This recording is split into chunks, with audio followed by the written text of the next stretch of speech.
Hi guys, today I'm going to be showing you how to make color bass, which is a genre that is from England, I guess.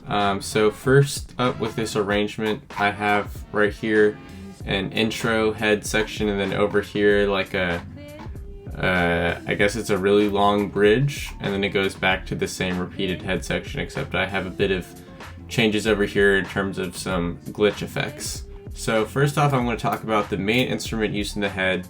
It's a vital patch with the default saw wave inputted, but it should be a standard just saw wave. And then over it I have some chroma, which is in the low frequency area, and it's tuned to a C# minor 7 chord minus the third, just 157.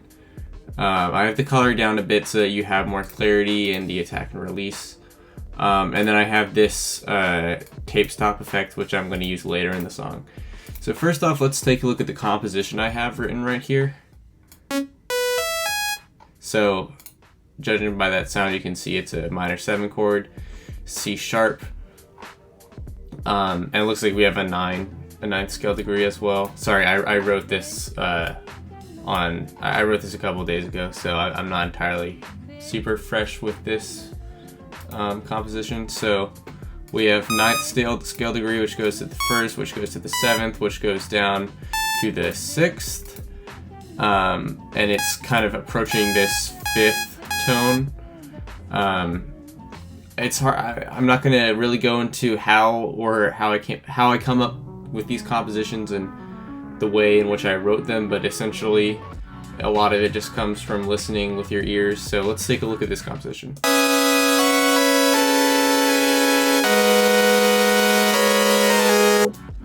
Okay, so we have this standard area. It's really just C# minor 7 stuff, all that jazz, and then over here we have the A flat chord. It's also a minor 7. It's just, it has like this a mu chord is not that. A mu chord is like if you have 1, 7, or it's really just 1 and then 2, 3 touching each other, and then you have that 5 at the top. So and it just sounds really clustered over there, which is the sound that you're going for.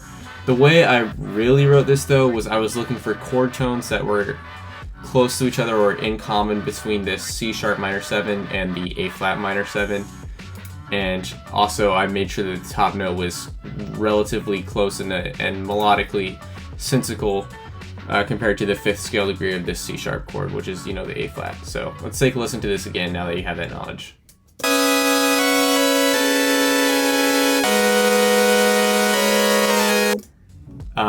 And this next section isn't really that complicated either. It's the exact same chord, except now we have a little melodic addition to the top that changes the 3rd degree of that mu stuff. And we have a little change over there. Nothing much. It's not a crazy composition. Now we gotta take a look at the drop, which happens after 2 repeats of this. So let's take a look at the fill that happens after this last chord.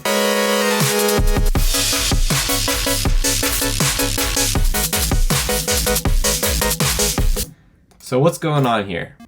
It sounds like everything changes and there's a lot of things going on. So first off, we're just gonna go up to down to make it simpler. I added a bass patch. All this bass patch has is chroma on it. I'll just solo it so you can hear what it does, but that's with chroma and this without chroma.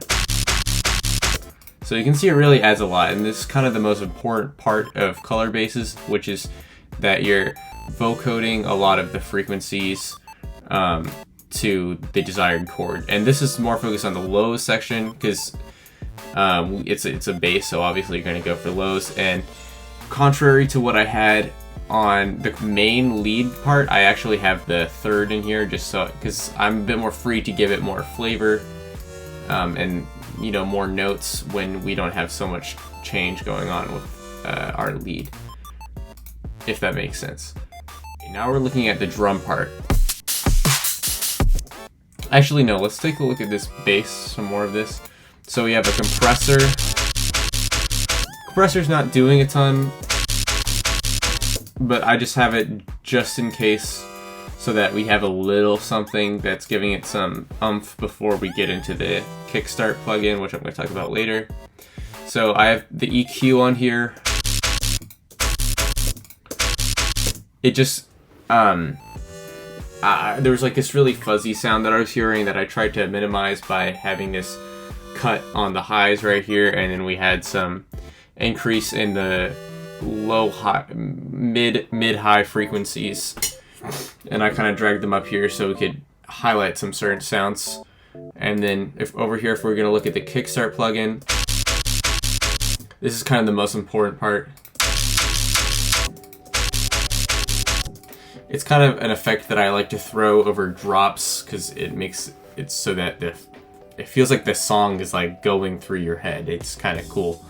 But essentially all this kickstart plugin is doing is making it so that the audio goes in and out on steady eighths. And there's just the volume kind of cuts out at the beginning of the note, but it quickly rises up. Can't remember if I made some adjustments, but I think this is literally just one of the presets they have. Yeah, the sub bass chain preset. Let's take a look at the drums now. So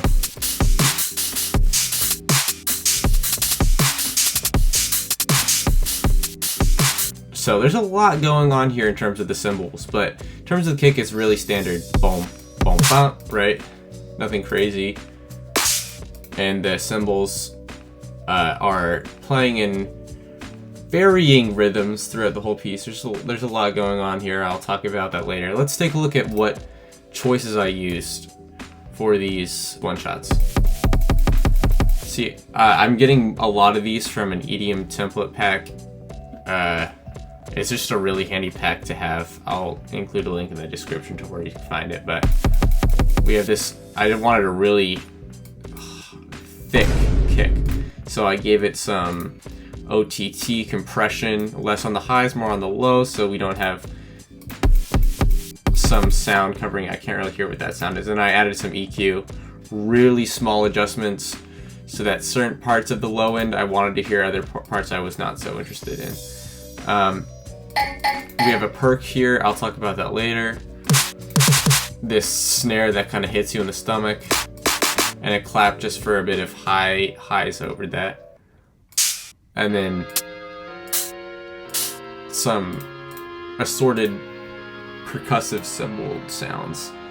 And the way that I've written these is, the underlying pattern is that we're playing on all of the eighth notes that is in halftime, and we're varying between different types of cymbals based on where the snare is. And just kind of gives it some feel, I guess. And then over here we have some jazz going on. I just added some quick 16ths to spice everything up. And that's really it. It's not a super complicated pattern if you really deconstruct it. And then let's take a look at what happened to this during the drop. This lead patch. Literally all it is is a kickstart thing, and the kickstart happens on the downbeat and then it drops from there, which kind of gives it that plucky sound. And then we just have a crash. It's literally just normal crashes, nothing crazy. Okay, so there's a fill here. And then we have this wacky part, which it's a bit complicated, so let's deconstruct it. First, let's look at the drums here.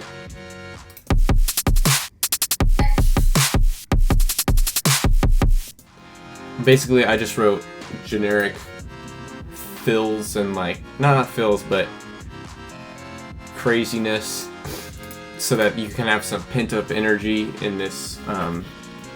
I'd call it the pre-drop or like the bridge section. And then we have this perk right there. It's hard to explain. Let's just listen to how it sounds. This is what just the isolated perk sounds like. Then really all it is, or let's listen to what it sounds normally. It's kind of just like a jar hitting sound, I guess. And then I added some chroma, just the 1 and the 5 of the key, because those are that's the vamp that we're cycling from. And then I compressed it so it's more in your face. It's really all I did, but it gives it a bit of flavor, this drop, or this section.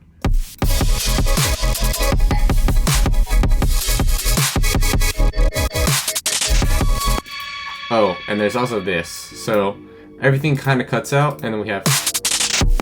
all that is some pitch shifting.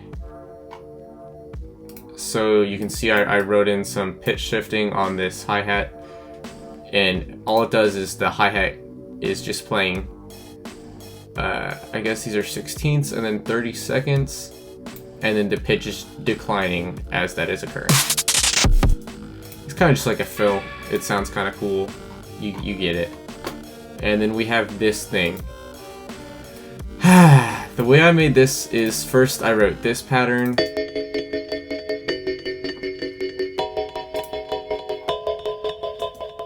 Which is, it's literally the C sharp minor to the A flat minor with some jazz stuff going on. Nothing, it's nothing you can't do with just a bit of theory.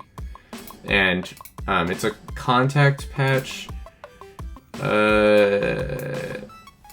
Oh, it was originally a Celesta, I think. I can't remember what it's called, but it's some random like classical music instrument. And we have some Supermassive on it, classic plugin.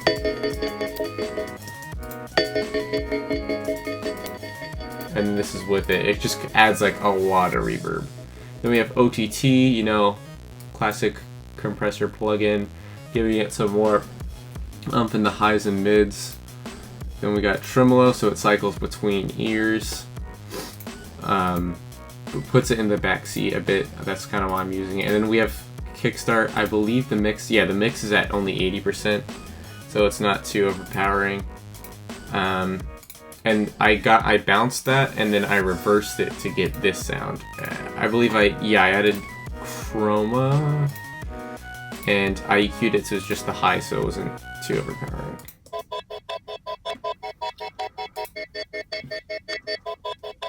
And this is kind of sitting, over the rest of this section, this breakdown.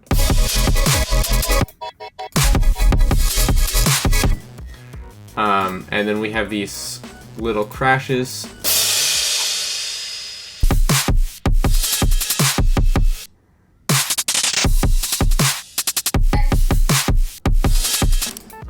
They're all they're doing is just giving everything a bit of pent-up energy, which is kind of the whole purpose of this section. And then the most complicated part, which is the bass.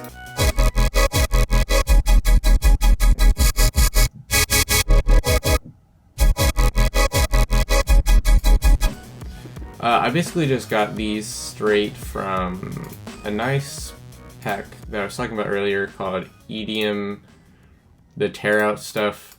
Basically, there's a ton of nice one-shots in here of bass stuff, bass growls, and then I mixed them up a bit. So I did some EQing, so it was more focused on the lows, which is what the purpose of this bass growl is for me right now. And then I added some chroma for the color. Notice we have the 9th scale degree and no 3rd, which is a weird choice, but I did it so that it has some jazzy flavor. I think it sounds pretty cool. And then we have one of the most important plugins in this entire project, which is Kickstart. Here's what it sounds like without.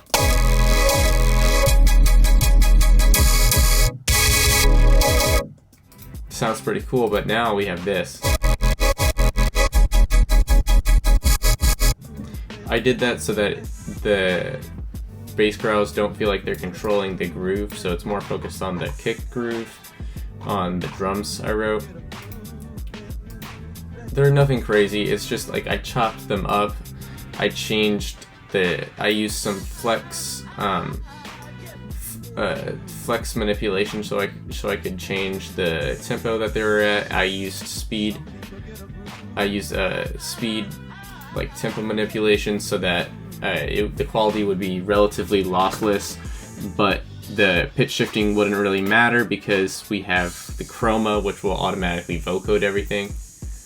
And then after that, after one loop of this stuff, we get this flute, which is just some weird wonky flute I found on Contact. Don't fear it. It's just a flute with OTT on it.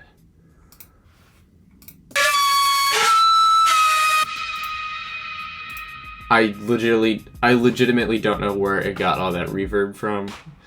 It just sounds like that now. And then we have a bit of EQing, so it's not too much.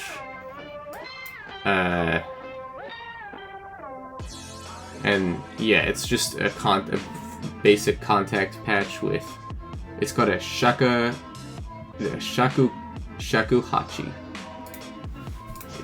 It's a nice little flute sound. And then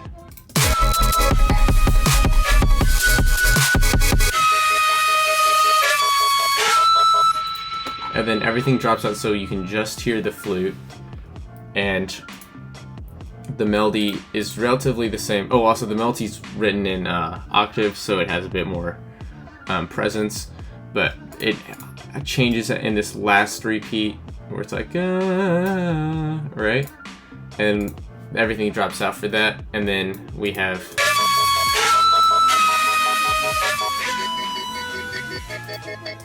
we cut to just flute and this thing I was talking about that I reversed, this Celestica thing. And so we have the flute, which is declining in terms of its volume output so that we can make room for this.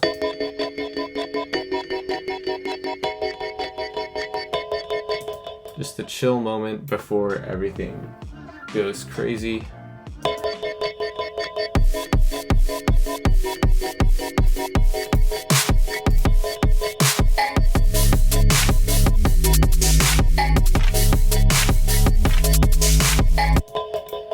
So what happens is we have this drum one shot going every quarter, or yeah, every eighth, kind of, depending on how you look at this halftime tempo, and then it kind of breaks down into this with that little perk I made. Just standard stuff.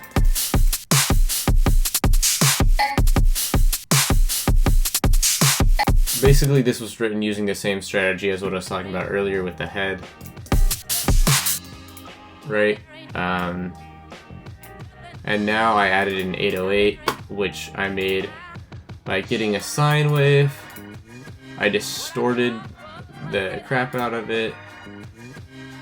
I reduced its volume a tad so that it wasn't too much. Then I EQ'd it so it was just the lows, and I boosted the lows a bit. And then I sidechained it to the kick.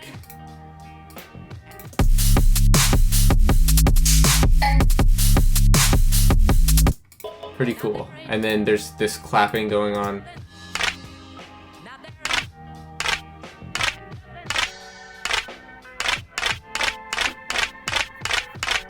I'm not too crazy about the claps. I'm not too crazy about them, but they kind of give it a bit of intrigue.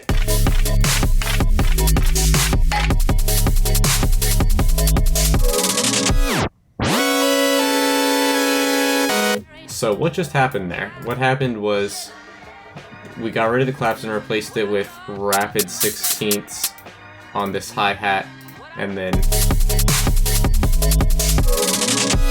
everything drops out on the I guess the third beat. I'm not gonna even talk about this halftime stuff. We have a kick on this downbeat right here, and then we have 30 seconds on the hi-hat, which is declining in its pitch, I do believe. Yeah, so it's declining in pitch. It kind of sounds like everything's slowing down, which is the effect I was going for. And then we have this thing playing. It's literally an EDM growl. I'm not even joking. It's a dubstep growl. Except I EQ'd it, so... And then I added chroma. Oh, also this stuff drops out, but that's not super relevant. And then over here, when the lead comes back in, we have the kick on the down, and then I have this tape stop effect that's going on, and the tape stops. Let me go to that. The tape stops, and then it comes back in. That's literally all it is. It's just a cool effect I learned from making future funk and that style of music. Then we have this. I just got the first beat off of here, except it had kickstart on it, and then I cut just that first downbeat, and then I repeated it 4 times. And did that in tandem with this kick right here, which was repeated 5 times actually. And then I gave it OTT for strength and space designer. Salt mine. I gave it the salt mine preset, which, you know, that's kind of crazy. And then the volume drops out so you don't get all that extra wetness after. All that wet audio. Ugh.